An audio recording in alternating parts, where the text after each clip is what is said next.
Hey everyone, Scott here to discuss Omen 3, The Final Conflict, starring Sam Neill, Rosanna Brazzi, Don Gordon, Lisa Harrow, and Laureen Willoughby, and directed by Graham Baker.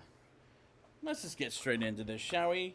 I don't even know if I'm gonna like this movie or not, or because I haven't seen it before. Well, I shouldn't judge.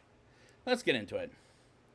Damien Thorne, played by Sam Neill, is now 32 years old and the head of his late uncle's international conglomerate. Did I say that right? I don't know. And is appointed ambassador of Great Britain, just like his adopted father, Robert. And I don't mind Sam Neill as an actor, but he has the look of Damien as a 32-year-old. But to recreate what his father did in the original movie seems like kind of a mess, but the score is really good here. But here, I don't really care for Damien this time around, which is unfortunate because these movies have been about him thus far, and I'm not understanding this plot. Maybe it'll get better explained later on, but I'm about 15 minutes into the movie, and I should have given it a chance at this point, despite I don't know what the fuck's going on. Damien meets Kate Reynolds, played by Kate Harrow, or Lisa Harrow, Lisa Harrow, at a party, and her 12-year-old son Peter is a fan of, and they become fond of each other, and she wants an interview with Damien, and can I just be honest, these two have no chemistry whatsoever, and if they do, it's bland, and they walk by a man looking around talking about the Antichrist. And I'm starting to sort of know what the plot is, but not 100% sure. I'm still getting bored at this point because I ask, what is this movie about?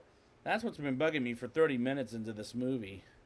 While Damien is the ambassador of Great Britain, can anyone tell me why and how stupid are these people? Because they don't know Damien is son of the devil, and the body language tells me that, and nobody can read the body language? I mean, Jesus. People don't know he's the Antichrist? It worked well in the first two movies, but here, as it makes no sense, some men try to stab the Antichrist, but instead gets lightning stick struck upon them, and are protected by a cage, and what was the point of that scene? I honestly don't know, and I don't care at this point. Kate interviews Damien again to finish up the questions, and the next scene, they play a game with a fox with some dogs chasing it, which I don't necessarily get the game, but some people shoot the fox and try to confront Damien as he kills them by having the dogs attack them, which is pretty bad for the son of the devil to have dogs that are not like that one from that first film kill him in, and the sequence does look rather cheap. Damien meets with the other people to find there's an opponent willing to destroy him. He makes a speech, and who could that be? The son of Harvey and Barbara Dean, played by Don Gordon and Laureen Willoughby's son, who I don't know the name of that baby yet, but Barbara and some other woman walk their babies all, and one of the strollers is hit by a car. I wasn't sure who it was, and the movie lost me at this point, and I just don't care anymore. Kate learns that Damien is the Antichrist, while Damien has Peter, spying on the man who told his mother about the Antichrist being possessed by Damien.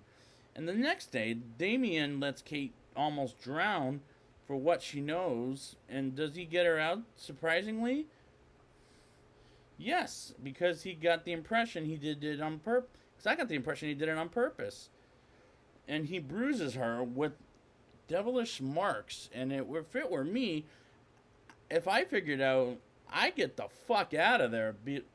She has to know about the birthmark of the 3 6s on his head, which is convenient.